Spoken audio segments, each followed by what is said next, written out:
Do you have trouble getting your prayers answered? Do you feel that you've just been forsaken, that nothing is happening with your prayer life, that you have a lot of difficulties in your life? Well, let me read this to you that a man of God said before. My God, why hast thou forsaken me? Why don't you hear my prayers? And that man that said that was Jesus Christ on the cross. So why was his prayer not answered? And why are your prayers not answered? Now, eventually, Jesus' prayer was answered.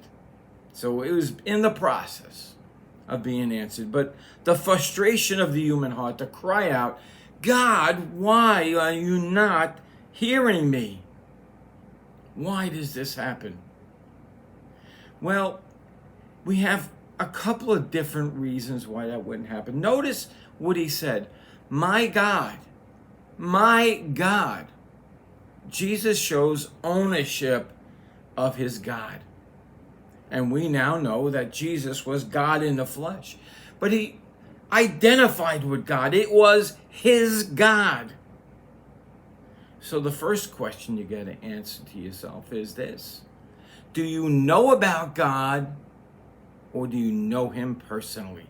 So that is the first situation. Now, the second is this. Jesus' prayer was not being answered. For what reason? If he's the Son of God, why was it not being answered? Because he took on the sin of the world and he was cut off from God the Father. I don't know how that all works, but I want you to understand the loneliness that Jesus must have felt being one with the Father for eternity and now out of his presence,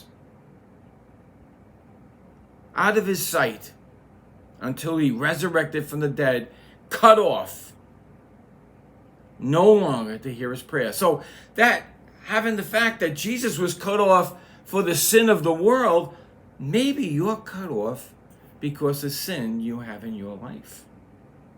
Is that a possibility? You know, when Jesus prayed, thy kingdom come, when he taught us how to pray in the scriptures, what was he saying? One day, God's kingdom is going to come. But on earth, whoever comes to Jesus is already part of that heavenly kingdom walking on earth.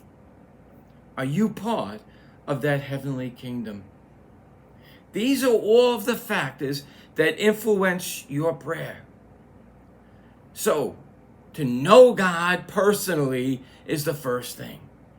The second is to have your sin taken care of, to confess it to Jesus and allow him to be separated from God for you. In a very real sense, when you reject Jesus and the truth of God, what you are rejecting is God's way for making you right with him. Now, when you cry out to God, when you know him, he will give you an assurance by the time you're done with your prayer that things will be okay. You might not know the answer, but when you have the Holy Spirit dwelling with you, he speaks to the Father on your behalf. Jesus intercedes on your behalf. So, when you come to God and feel forsaken, make sure of these two things. You are a child of God, and you have sin confessed and out of your life.